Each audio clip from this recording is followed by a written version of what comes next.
in my heart and mind, I always return to Atlantic Island Park.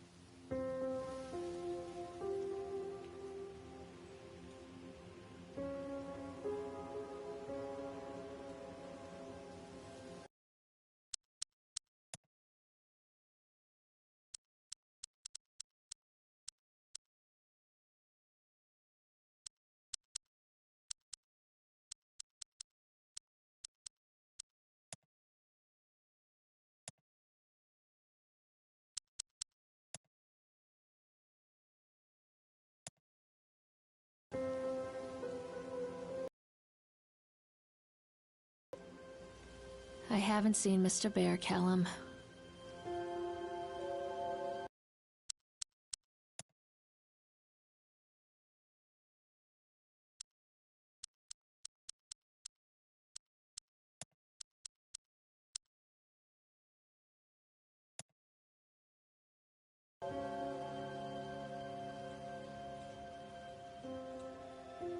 Stay in the car. I'll go and ask information.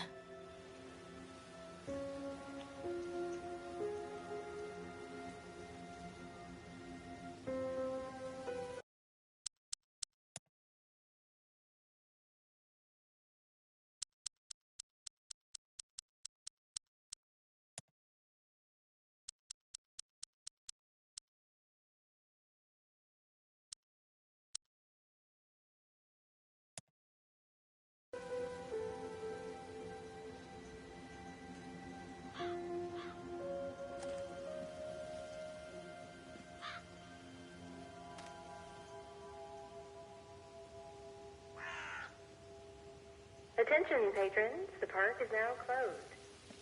Please make your way to the car park at your earliest convenience. Employees, prepare the park for shutdown.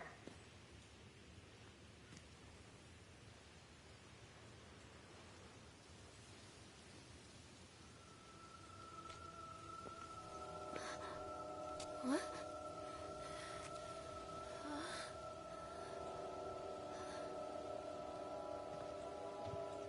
Hey, Lorraine. Lorraine! Don't blame yourself, Lorraine. People lose things all the time.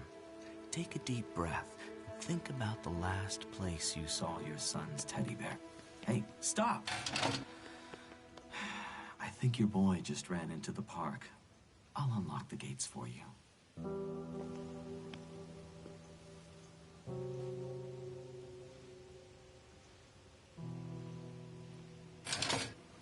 Wait up there for Mommy, Callum. Catch me, Mommy.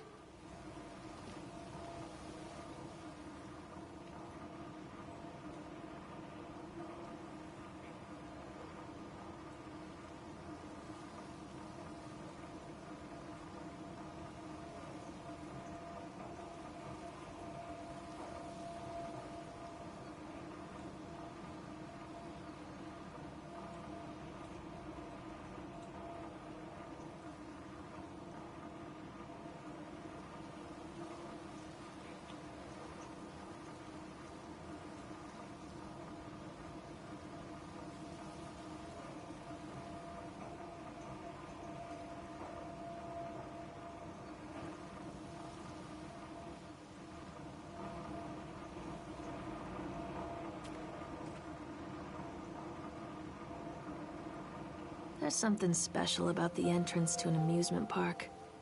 A line drawn between the real world and the world of whimsy within. On this side, the apathy of our everyday lives. And on the other, anything we might dare to dream. It's no wonder Callum ran back inside. I wouldn't want to leave either. Attention, employees. The park is now closed. Have a safe journey home.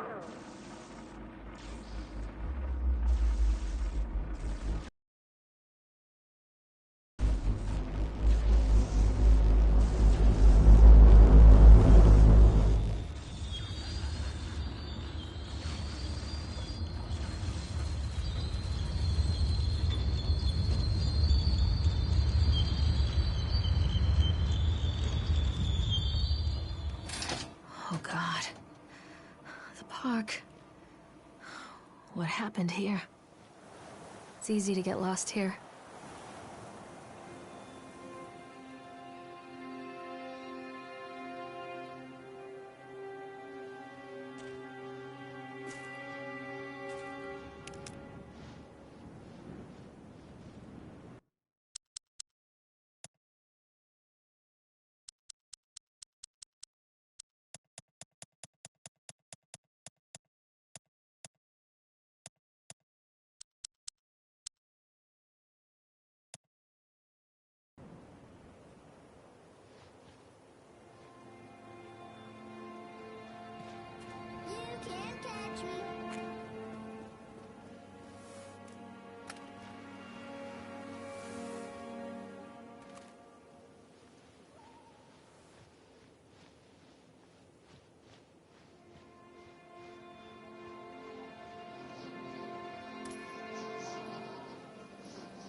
too dark. I'm not going in there without a flashlight.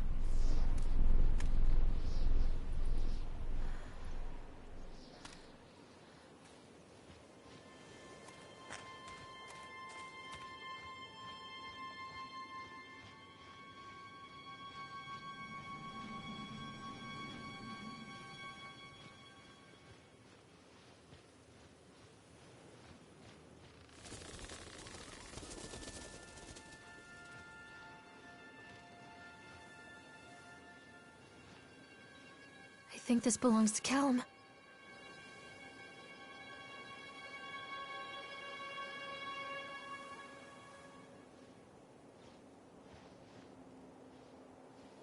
Chad the Chipmunk, huh?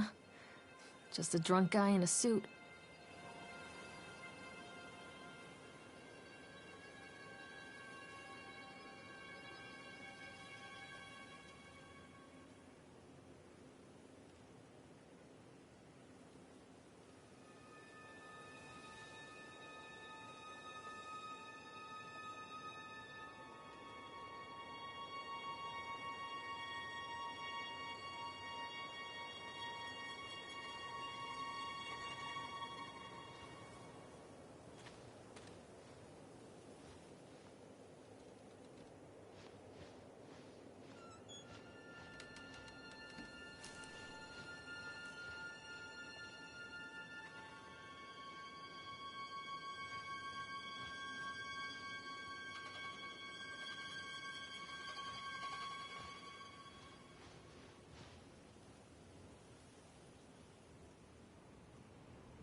Come on, Mommy!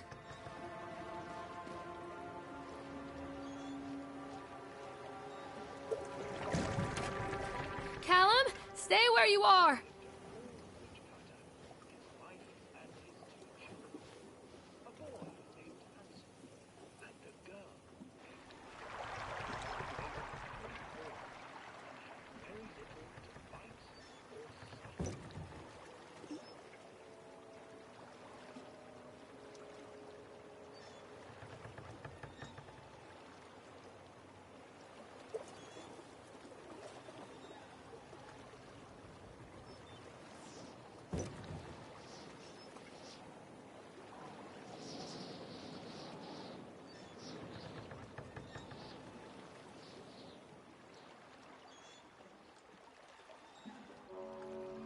Near a great forest, there lived a poor woodcutter, his wife and his 2 children, a boy named Hansel and a girl named Gretel. They were very poor and had very little to bite or sup.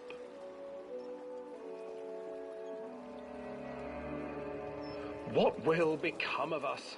the woodcutter asked his wife one night. "I tell you what, husband, we will take the children into the thickest part of the forest tomorrow and abandon them there." "No, my wife, I cannot do that," said the man. "Then we will all 4 starve, you fool." Hansel and Gretel overheard their parents talking, and Gretel began to weep. "Do not fret, Gretel," Hansel said. He crept out of the hut and gathered white stones from the ground to fill his pockets.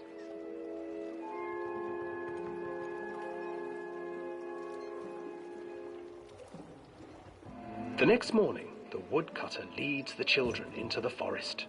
Before they leave, their mother gives them a slice of bread and warns them that they will get no more food that day. Clever Hansel leaves a trail of white stones behind them as they pass into the woods. When their father leaves them, the children wait a while, then follow the trail back to their parents' house.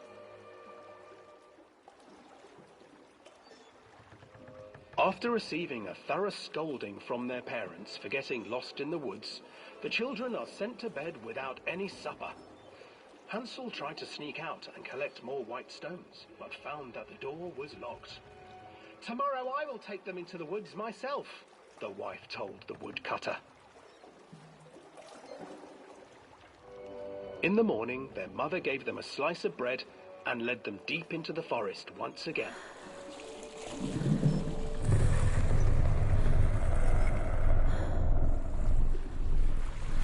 Hansel broke his bread into pieces and left a trail of breadcrumbs to lead them safely home. But hungry-eyed birds snatched up the breadcrumbs and his trail was destroyed. Abandoned by their parents and unable to find the trail home, the children wandered in the forest for 3 days.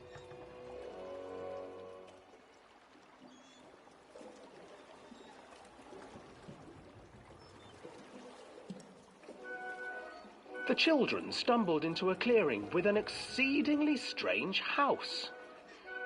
Its walls were made of gingerbread, and its windows were panes of clear sugar.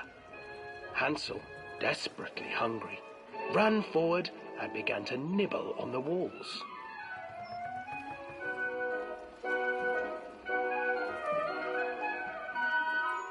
"Nibble, nibble, little mouse.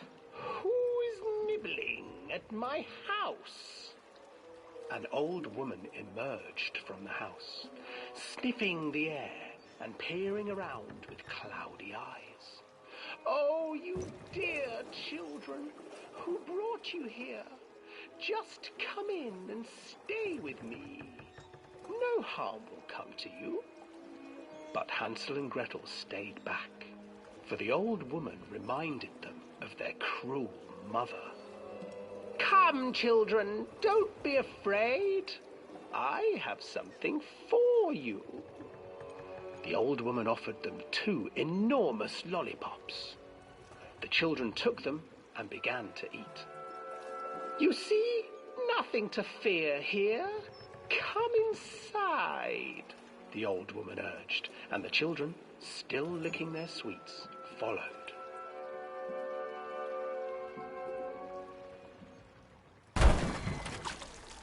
Once inside the house, the old woman changed.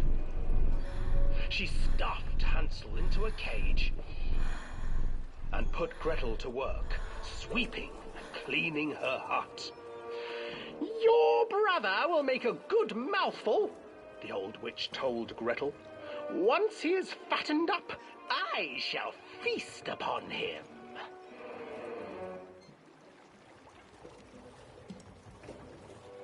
Time passed, and poor Hansel refused to eat, fearing the day that the witch would eat him. The witch, for her part, grew impatient. "Today I will cook and eat your brother, Gretel. Climb inside and light the oven." But Gretel pretended not to understand. "I do not know how. Where is the opening?" "Fool," the old witch said. "The opening is here."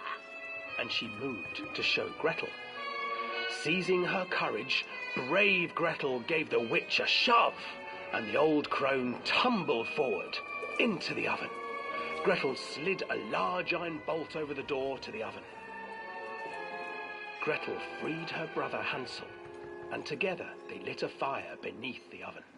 And though she screamed and begged, the children sat by the oven until her screams had stilled, and the witch was cooked. And then, because even children can't survive on sweets, they divided up the body of the old witch and ate her.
Hansel and Gretel. I used to read it to Callum when the electricity was shut off. Those poor children. The whole world against them. The forest, the birds, the old witch. Even to imagine that Callum and I were the kids in that story. Not mother and son, but brother and sister, hand in hand against the unkind world. We were always hungry, looking for our own house made of candy, looking for the sweetness that could take the pain away. Hunger leads people to desperate, terrible places where the tree branches reach like claws.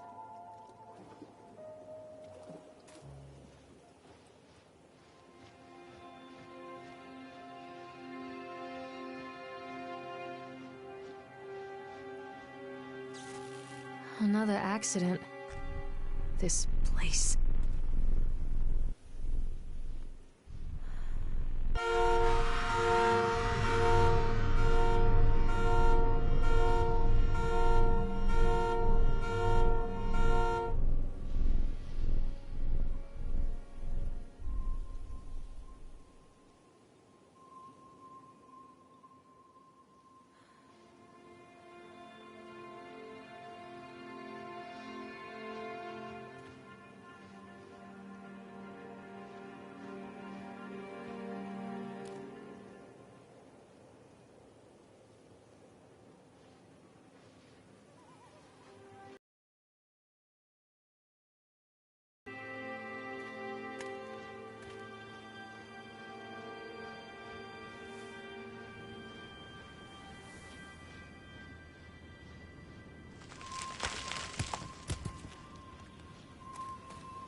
This old thing used to make the blood run to my head.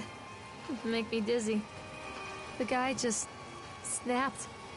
Those poor kids.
I can't get on while it's moving.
Treachery hides in thoughts.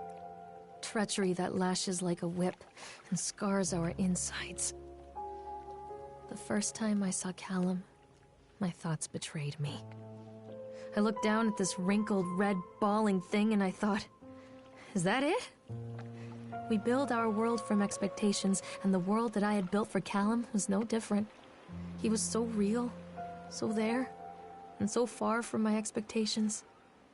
And they shattered, and as they fell in pieces, that one treacherous thought became a new foundation. All of the love that we shared, all of the warmth and goodness that followed, built on a single, traitorous thought.